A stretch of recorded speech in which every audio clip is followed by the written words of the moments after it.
파트 2. 첫 번째 법칙. 분명해야 달라진다.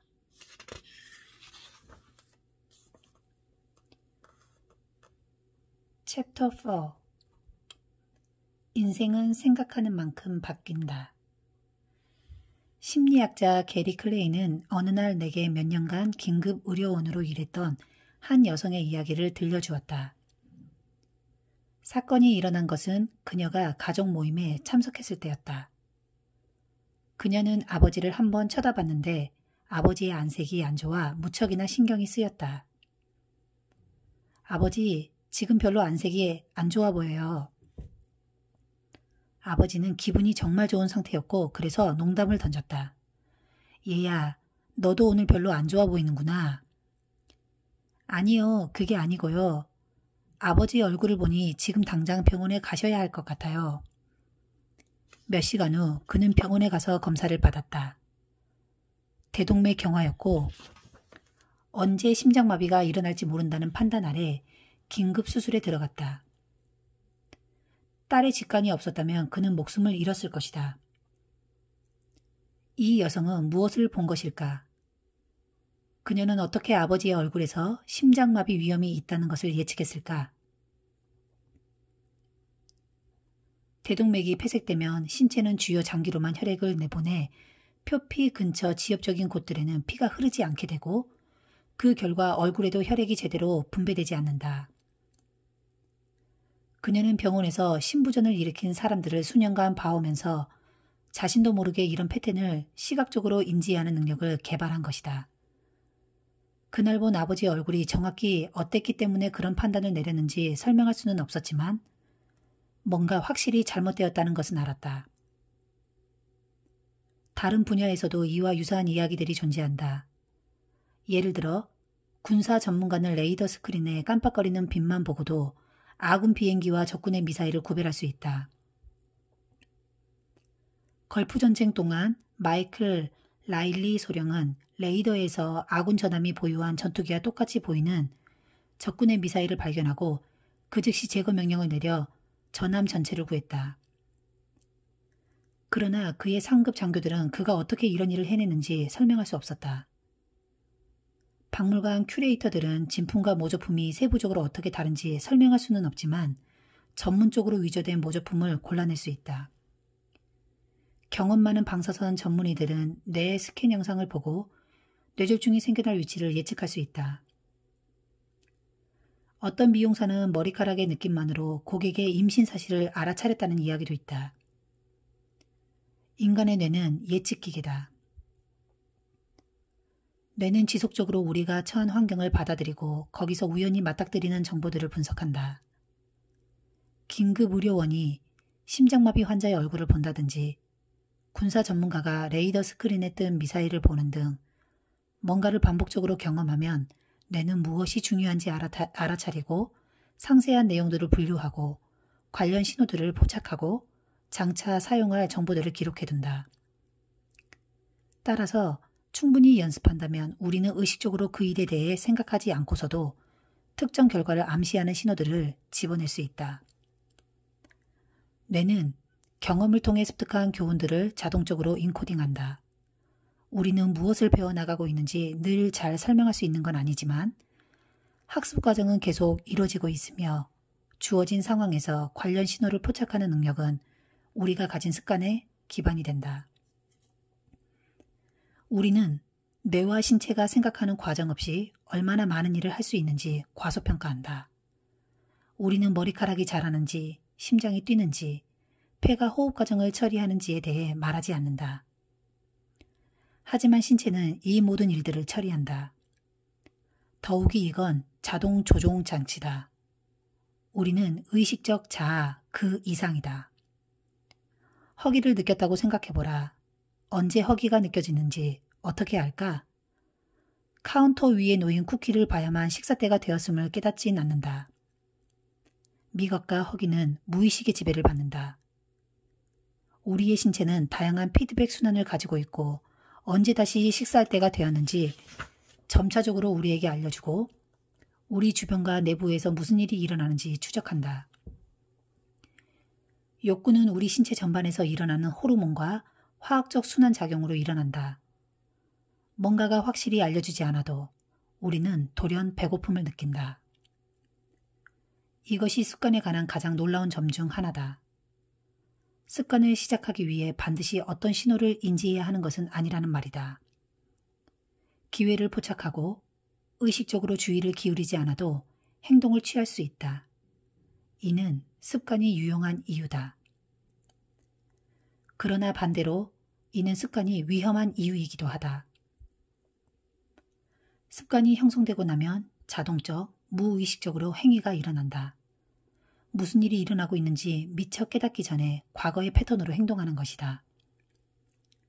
누군가가 지적하지 않는 한 우리는 자신이 그런 행동을 하고 있다는 걸 알아차리지 못한다. 기침을 할 때 손으로 입을 막는다든지, 질문을 하거나 다른 사람들의 말을 가로막기 전에 양해를 구한다든지와 같이 미리 알아차리지 못하고 넘겨버리곤 한다. 그런 패턴들을 반복할수록 자신이 어떤 행동을 하고 있는지, 왜 그 행동을 하고 있는지 의문을 품지 않게 된다.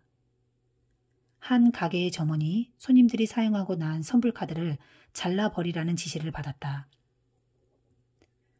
그는 줄지어 서 있는 선불카드 이용 고객들의 계산을 처리해주고 있었다. 그러다 한 손님의 차례가 되었고 점원은 손님의 신용카드를 받아들고는 가위로 잘라버렸다. 정말이지 완벽하게 자동적인 행위였다. 손님의 놀란 얼굴을 보고서야 그는 무슨 일이 일어났는지 깨달았다. 내가 알던 한 여성은 전직 유치원 교사로 당시에는 일반 회사에서 일하고 있었다. 그녀는 성인들과 함께 일하고 있었지만 종종 과거의 습관이 나타나서 직원들에게 화장실을 다녀온 뒤에 손은 씻었느냐는 등의 질문을 했다고 한다.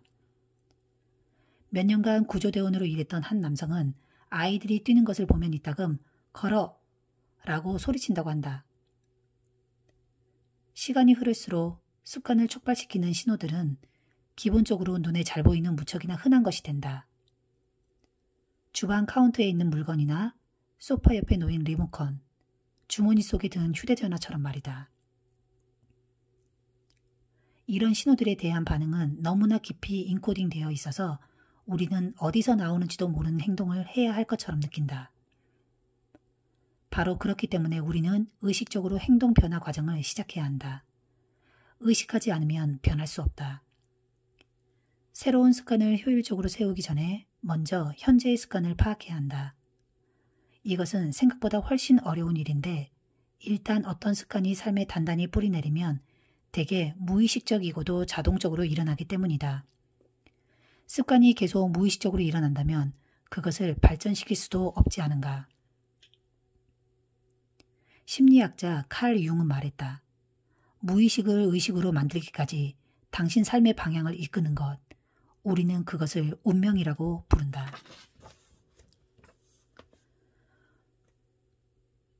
좋은 습관 대 나쁜 습관.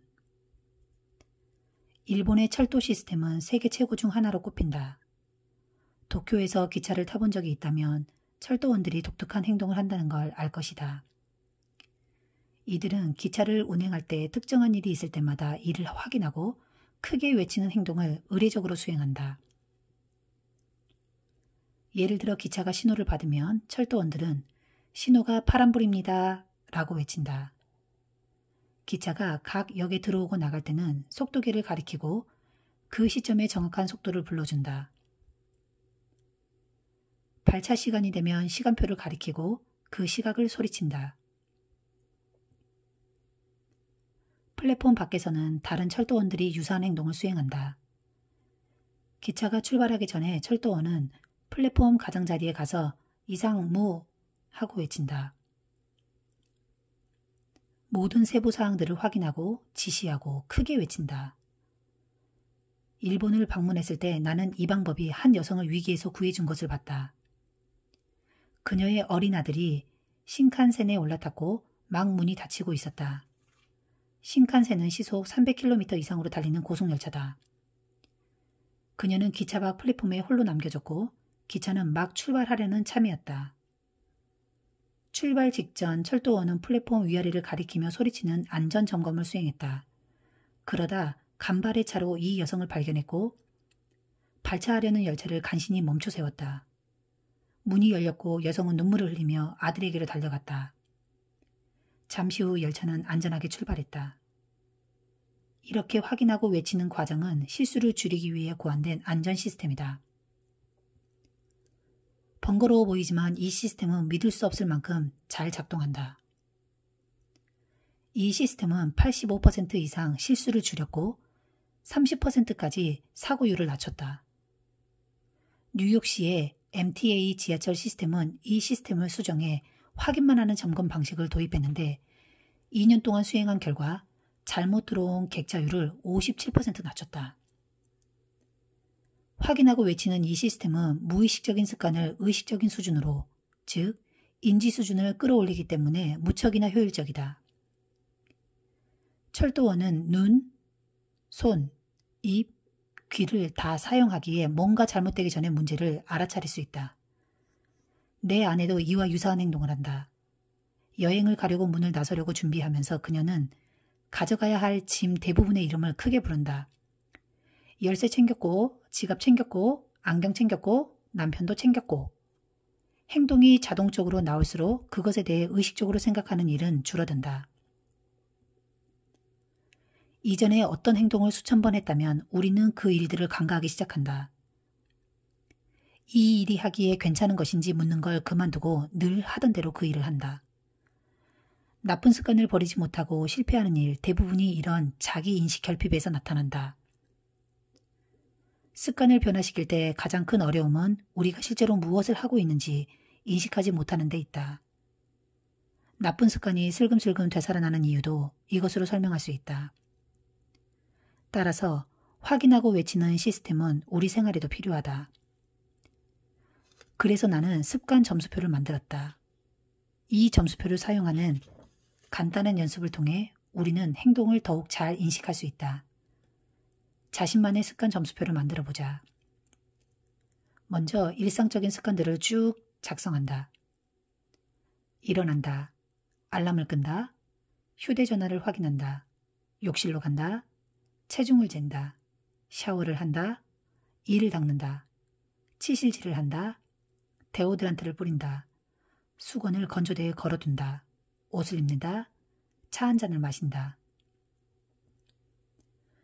목록을 완성하면 각각의 행동들을 보고 스스로에게 물어보라. 이건 좋은 습관일까? 나쁜 습관일까? 아니면 그냥 습관일까? 좋은 습관이라면 해당 항목 옆에 플러스를 표시하라. 나쁜 습관이라면 마이너스를, 그냥 습관이라면 는을 표시하라. 예를 들면 다음과 같다. 일어난다. 는. 알람을 끈다. 는. 휴대전화를 확인한다. 마이너스. 욕실로 간다. 는. 체중을 잰다. 플러스. 샤워를 한다. 플러스. 이를 닦는다. 플러스.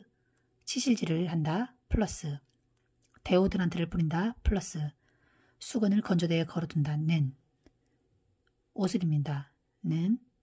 차 한 잔을 마신다. 플러스. 어떤 상황에 어떤 표시를 하느냐는 각자의 상황과 목표에 따라 달라진다.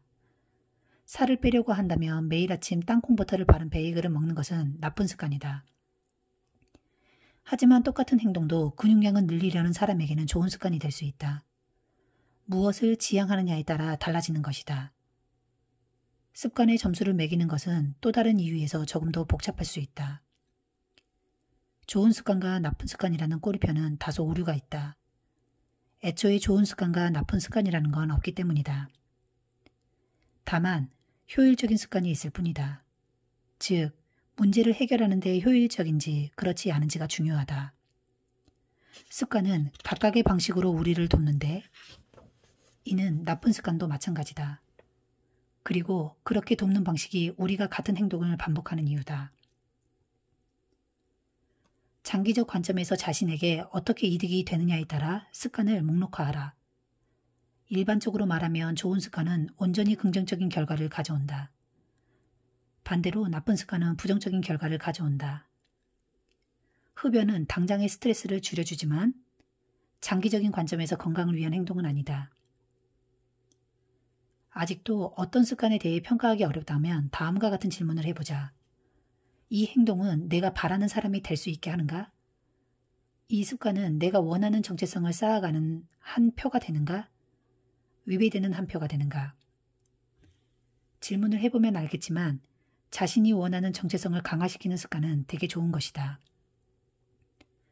반대로 자신이 원하는 정체성과 마찰을 일으키는 습관은 되게 나쁜 것이다. 자신만의 습관 점수표를 만들었다면 먼저 어느 것도 변화시킬 필요가 없다. 목표는 그저 실제로 무슨 일이 벌어지고 있는지를 아는 것이다. 판단하지 말고 어떤 평가도 하지 말고 자신의 생각과 행동을 관찰해보자. 잘못에 대해 스스로 지적하거나 비판하지 마라. 또 성공한 일에 대해 스스로 칭찬하지도 마라. 매일 아침 초콜릿바를 먹었다면 다만 그것을 인정하라. 마치 그런 행동을 한 누군가를 바라보듯이 말이다. 폭식을 했다면 다만 섭취해야 할 칼로리 이상을 먹어치웠다는 사실만 깨달아라. SNS를 확인하느라 시간을 낭비했다면 원하지 않는 방식으로 인생을 보냈다는 것을 깨달으면 된다. 나쁜 습관을 변화시키는 첫 번째 단계는 그것들을 직시하는 것이다. 추가로 도움이 필요하다고 느낀다면 자신의 행동에 대해 확인하고 외치는 방법을 시도해 볼 수 있다. 그 행동에 대해 크게 말해보고 행동 자체와 그것이 초래할 결과에 대해 생각해 본다. 정크푸드를 먹는 습관을 없애고 싶은데 다시 과절하 손이 간다면 다음과 같이 크게 말하라. 나는 막 이 쿠키를 먹으려고 해. 하지만 이건 필요 없는 일이야. 먹으면 살찌고 건강을 해칠 거야. 나쁜 습관에 대해 큰 소리로 말하는 것을 직접 들으면 그것이 초래한 결과를 더욱 현실적으로 느끼게 된다. 그래서 자기도 모르게 과거의 습관으로 돌아가기보다는 그 행동에 무게를 더하게 된다. 해야 할 일 목록을 작성하고 이를 기억하고 있기만 해도 이 접근법은 꽤나 유용하다. 그저 이렇게 소리 높여 말하라. 내일 나는 점심을 먹고 나서 우체국에 가야 해. 그러면 실제로 그 일을 할 가능성이 커진다. 행동에 대한 필요를 스스로 인식하면 모든 것이 달라질 수 있다. 행동 변화는 늘 인식에서 시작된다. 큰 소리로 말하거나 습관 점수표를 작성하는 것 같은 전략은 자신의 습관을 알게 해준다. 그리고 어떤 신호가 그것을 불러일으키는지 집중하게 되어 우리에게 이득이 되는 반응을 할 수 있게 도와준다. 서머리. 충분히 익숙해지면 뇌는 의식적으로 생각하지 않고도 특정한 결과를 가져올 신호들을 집어낼 수 있다. 습관이 자동화되면 그 일을 하는데 주의를 기울이지 않아도 된다. 행동 변화 과정은 인식에서 시작한다. 습관을 변화시키기 전에 먼저 습관을 인식해야 한다. 확인하고 외치는 것은 행위를 말로 표현함으로써 무의식적 습관을 의식적인 단계로 끌어올린다. 즉, 인지 수준을 높여준다. 습관 점수표는 자신이 무슨 행동을 하고 있는지 더욱 잘 인식하게 해주는 간단한 연습이다. 챕터 5. 아주 구체적으로 쪼개고 붙여라. 2001년 영국에서 248명을 대상으로 2주 동안 운동 습관을 들이는 실험이 진행되었다. 피험자들은 세 집단으로 나뉘었는데 첫 번째 집단은 통제 집단으로 단순히 얼마나 자주 운동을 하는지에 대한 추적 조사를 실시했다. 두 번째 집단은 동기부여 집단으로 이들이 운동하는 것을 추적할 뿐만 아니라 운동의 장점에 대한 몇 가지 자료들을 읽게 했다. 또한 운동이 얼마나 관상동맥 질환 위험을 감소시키고 심장을 튼튼하게 하는지에 대한 프레젠테이션을 받았다.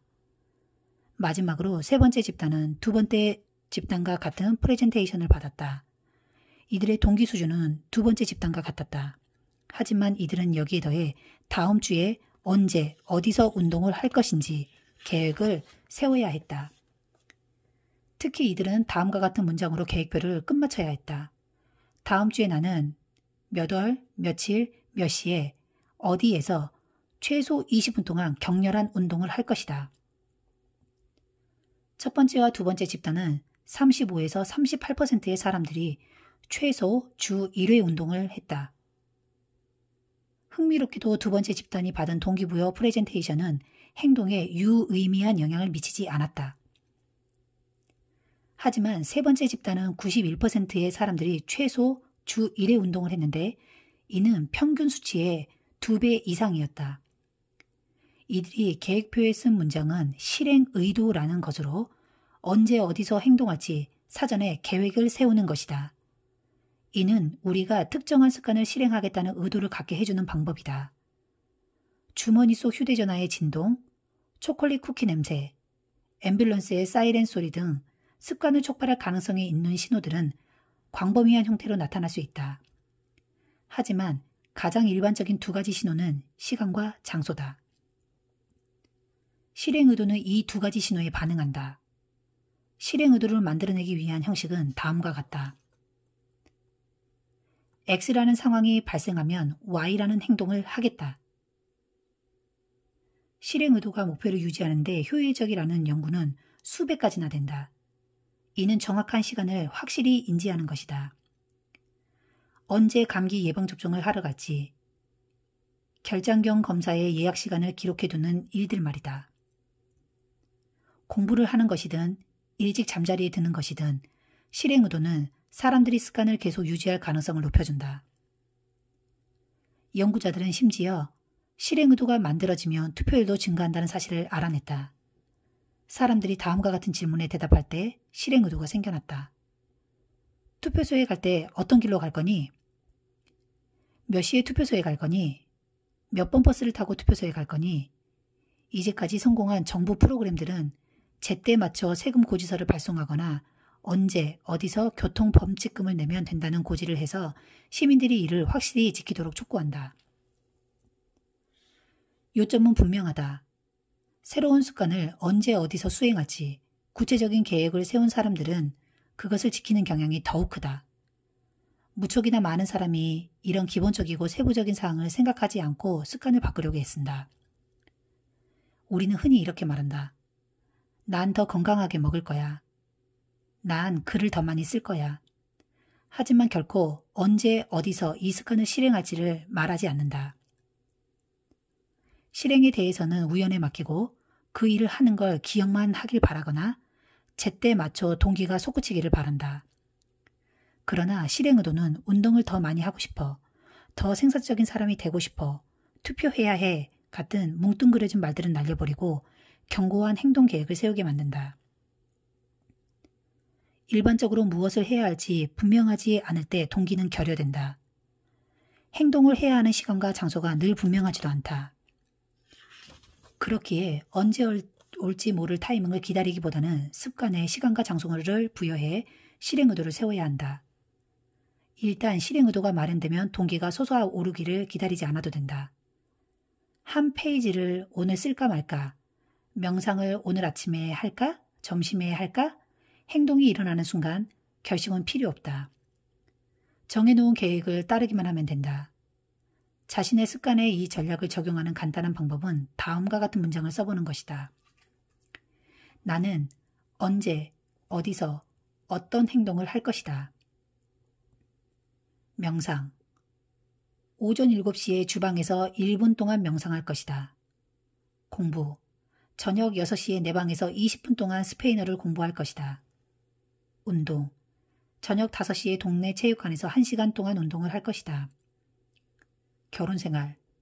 아침 8시에 주방에서 배우자에게 차 한 잔을 만들어 줄 것이다. 습관이 언제 시작되는지 확실하지 않다면 매주, 매월, 매년 첫째 날에 시도해보라. 사람들은 이 시기에 적극적으로 행동에 나서는 경향이 있다. 대개 가장 희망으로 부푸는 시기이기 때문이다. 희망을 품으면 행동할 이유가 생긴다. 새로운 출발은 동기를 일으킨다. 실행 의도의 장점은 더 있다. 원하는 것이 무엇인지, 어떻게 달성할 것인지 확정되면 우리는 그 과정에서 이탈시키는 것, 주의를 흐트러뜨리는 것, 경로에서 벗어나게 만드는 것을 거부할 수 있다. 우리는 종종 사소한 요구들을 쉽게 허락하고 수용한다.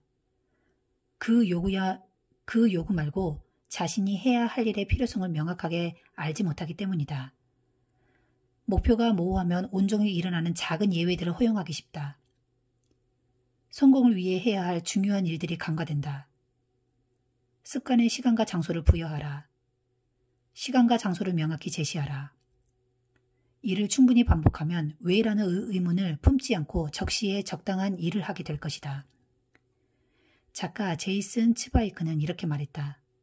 우리는 대개 의식적으로 운동하러 간다. 하지만 파블로프의 개가 종소리를 들으면 침을 흘리듯이 우리가 주로 운동하러 갔던 그 시간이 되면 안절부절 못하기 시작한다. 일과 일상에서 실행의도를 사용할 방법은 제법 많다. 내가 가장 좋아하는 접근법은 스탠퍼드 대학교의 포그 교수에게서 배운 것인데 나는 이 전략을 습관 쌓기라고 부른다. 습관이 시간과 장소를 만났을 때 프랑스 철학자 드니 디드로는 생애 대부분을 가난 속에서 살았는데 1765년 어느 날 갑자기 상황이 반전되었다. 그는 딸의 결혼을 목전에 두고 있었지만 결혼 비용을 치를 만한 여력이 없었다.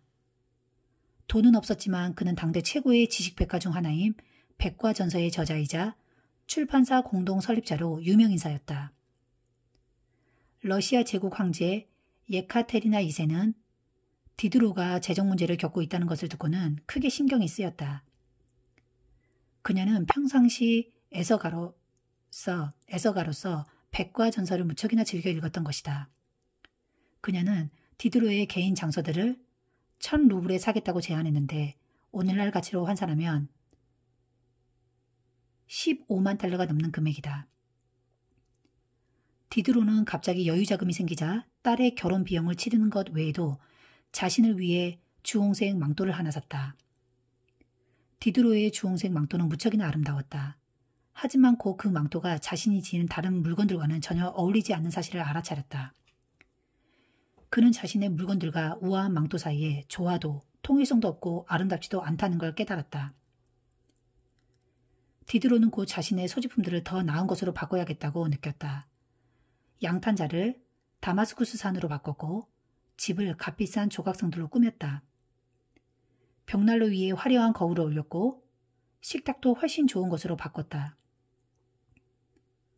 집으로 만든 오래된 의자도 버리고 가죽 의자를 샀다. 도미노가 와르르 무너지든 하나를 사면 다음 것을 사들였다. 디드로의 행동이 특이한 것은 아니다. 이렇게 하나를 사면 다른 것까지 사게 되는 경향은 흔하다. 이런 행동을 가리켜 디드로 효과라고 한다. 디드로 효과는 새로운 것을 사게 되면 추가 구매가 일어나 소비의 소용돌이가 생겨나는 것을 말한다. 이런 광경은 어디서나 발견할 수 있다. 옷을 사면 그 옷에 어울리는 신발과 귀걸이를 새로 사야 한다. 소파를 사면 갑자기 거실 전체의 조화를 위해 다른 가구들을 사야 할 것 같다. 자녀에게 장난감을 사주면 자신을 위해서도 뭔가 사야 할 것 같은 기분이 든다. 소비의 연쇄 반응이다. 인간의 많은 행동이 이런 사이클을 따른다. 우리는 종종 막 끝마친 일을 염두에 두고 다음에 할 일을 결정한다. 욕실로 가서 손을 씻고 닦고 그 후에는 사용할 수건을 세탁실에 가져가야겠다는 생각을 떠올리고 또 그 후에는 쇼핑 목록에 세탁세제를 추가하고 이런 식으로 끝없이 이어진다. 행동은 단독으로 일어나지 않는다. 각각의 행동은 다음 행동을 부르는 신호가 된다. 왜 이것이 중요할까? 새로운 습관을 세울 때 자신에게 이득이 되는 행동과 연결시킬 수 있기 때문이다. 새로운 습관을 세우는 가장 좋은 방법 중 하나는 이미 매일 하고 있는 현재의 습관이 무엇인지 파악한 다음 그 위에 새로운 행동을 쌓아 올리는 것이다. 이것이 습관 쌓기다. 습관 쌓기는 특별한 형태의 실행 의도다. 새로운 습관을 특정 시간, 특정 장소와 짝짓는 것이 아니라 현재 습관에 짝짓는 것이다. 포그 교수가 작은 습관 프로그램에서 제시한 이 방법은 거의 어떤 습관에든 적용 가능한 신호를 만들 수 있다.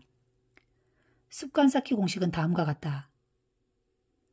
현재의 습관을 하고 나서 새로운 습관을 할 것이다. 명상. 매일 아침 커피 한 잔을 내리고 나서 1분 동안 명상할 것이다. 운동. 퇴근 후 외출복을 벗고 나서 곧바로 운동복으로 갈아입을 것이다. 감사. 저녁 식사 자리에 앉고 나서 오늘 하루를 무사히 보낸 데 감사하다는 말 한마디를 할 것이다. 결혼생활. 저녁에 잠자리에 들어가서 배우자에게 키스를 해줄 것이다. 안전. 운동화를 신고 나서 친구나 가족에게 내가 어디서 얼마나 달릴 것인지 문자로 알려놓을 것이다. 습관 쌓기의 핵심은 해야 할 행동을 이미 매일 하고 있는 행동과 짝짓는 것이다. 이 기초적인 구조를 완전히 습득하고 나면 작은 습관들을 함께 연결시킴으로써 더 큰 습관을 쌓을 수 있다. 이는 한 가지 행동에서 다음 행동으로 자연스럽고도 빠르게 넘어갈 수 있게 해준다. 긍정적인 디드로 효과인 것이다. 아침에 하는 일상적인 습관 쌓기는 다음과 같을 수 있다. 1. 매일 아침에 커피 한 잔을 내리고 나서 1분 동안 명상을 할 것이다. 2. 1분 동안 명상을 하고 나서 오늘 할 일 목록을 작성할 것이다. 3. 오늘 할 일 목록을 작성하고 나서 즉시 첫 번째 일에 착수할 것이다. 저녁에 습관 쌓기를 할 수도 있다. 1. 저녁 식사를 하고 나서 그릇을 바로 식기세척기에 넣을 것이다. 2. 그릇을 치우고 나서 즉시 주방 조리대를 치울 것이다. 3. 주방 조리대를 치우고 나서 내일 아침에 쓸 커피잔을 준비할 것이다. 또한 새로운 습관을 현재의 일상적인 일들 사이에 끼워 넣을 수도 있다. 예를 들어 아침마다 이미 다음과 같은 일상적인 일들을 한다고 해보자. 일어나서 침대를 정돈하고 샤워를 한다. 그런데 매일 밤 책을 더 읽는 습관을 들이고 싶다고 해보자. 습관 쌓기를 확장해서 다음과 같은 시도를 할 수도 있다. 일어나서 침대를 정리하고 베개 위에 책을 한 권 가져다 놓고 샤워를 한다. 이제 매일 밤 잠자리에 들 때 즐겁게 읽을 책 한 권이 베개 위에서 당신을 얌전히 기다리고 있을 것이다. 이처럼 습관 쌓기를 통해 우리를 미래의 행동으로 이끄는 간단한 규칙들을 만들 수 있다. 다음에 해야 할 행동을 위한 게임 계획 같은 것이다. 이 방식에 익숙해지면 상황이 적절할 때마다 우리를 이끌어줄 일반적인 습관 쌓기를 개발할 수도 있다. 운동. 계단을 보면 엘리베이터를 이용하는 대신 계단을 올라간다. 사교. 파티에 가면 모르는 사람과 인사를 나눈다. 돈 관리. $100가 넘는 물건이 사고 싶어지면 구매를 하루 미룬다. 건강한 식습관. 음식을 직접 만들어 먹으면 언제나 접시에 채소를 먼저 담는다. 미니멀리즘. 새로운 물건을 사면 물건 하나를 버린다. 기분. 전화가 울리면 받기 전에 한번 심호흡을 하고 웃는다. 건망증.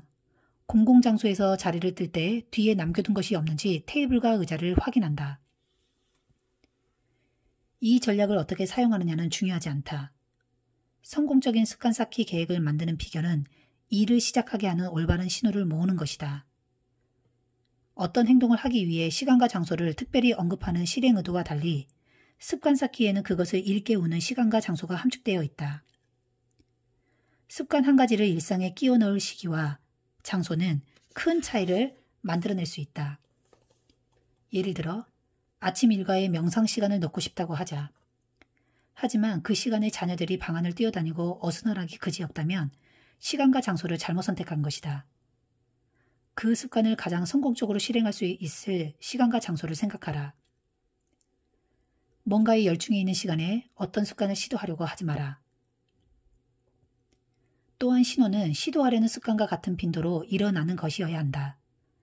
만약 매일 어떤 습관을 실행하기로 했는데 매주 월요일에만 하는 기존 습관과 짝을 지어 습관 쌓기를 한다면 좋은 선택이 아니다. 습관 쌓기의 올바른 촉매를 찾는 방법 하나는 현재의 습관들을 쭉 써보는 것이다. 앞에서 소개했던 습관 점수표를 활용할 수도 있다. 대신 목록은 두 열로 작성한다. 첫 번째 열에는 실패하지 않고 매일 하고 있는 습관들을 쓴다. 예를 들면 이렇다. 침대에서 나온다. 샤워를 한다. 이를 닦는다. 옷을 입는다. 커피를 내린다. 아침을 먹는다. 자녀를 학교에 데려다 준다. 일을 하러 간다. 점심을 먹는다. 퇴근한다. 옷을 갈아입는다. 저녁을 먹는다. 불을 끈다. 잠자리에 든다. 목록이 훨씬 더 길어질 수도 있지만 아마도 당신은 지금 내가 무슨 말을 하는지 알 것이다.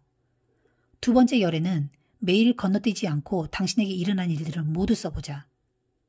해가 떠오른다. 문자 메시지를 받는다. 알람이 울린다. 해가 진다.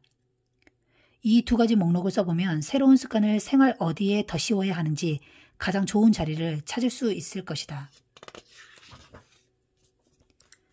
습관 쌓기는 특히나 신호가 즉각적으로 일어나는 특정한 행동일 때 가장 잘 작동한다. 많은 사람이 너무 모호한 신호들을 선택한다. 나 역시 이런 실수들을 했다. 푸시업 습관을 들이려고 했는데 습관 쌓기를 점심시간에 푸시업 10개를 해야지 라고 결정한 것이다. 처음에는 합당해 보였다. 하지만 그 촉매가 불명확하다는 걸 깨달았다. 점심을 먹기 전에 푸시업을 한다고? 아니면 점심을 먹고 나서? 그럼 어디서 하지?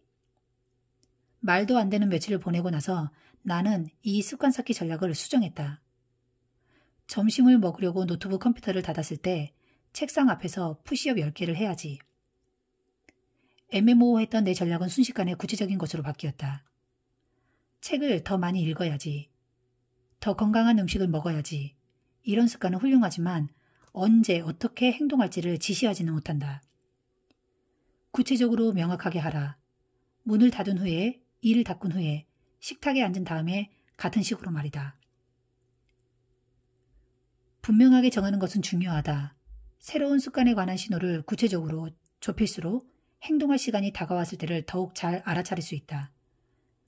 행동 변화의 첫 번째 법칙은 분명하게 만들어라다. 실행 의도와 습관 쌓기 같은 전략은 습관에 관한 분명한 신호를 만들고 행동을 할 때와 장소에 관한 명확한 계획을 고안하는 가장 실용적인 방법이다. 서머리. 행동 변화의 첫 번째 법칙은 분명하게 만들어라다. 가장 일반적인 신호 두 가지는 시간과 장소다. 시간과 장소에 새로운 습관을 끼워 넣으려면 실행 의도 전략을 사용하라. 실행 의도 공식은 다음과 같다. 나는 언제, 어디서, 어떤 행동을 할 것이다. 습관 쌓기는 현재의 습관에 새로운 습관을 짝짓는 전략이다. 습관 쌓기 공식은 다음과 같다. 현재의 습관을 하고 나서 새로운 습관을 할 것이다.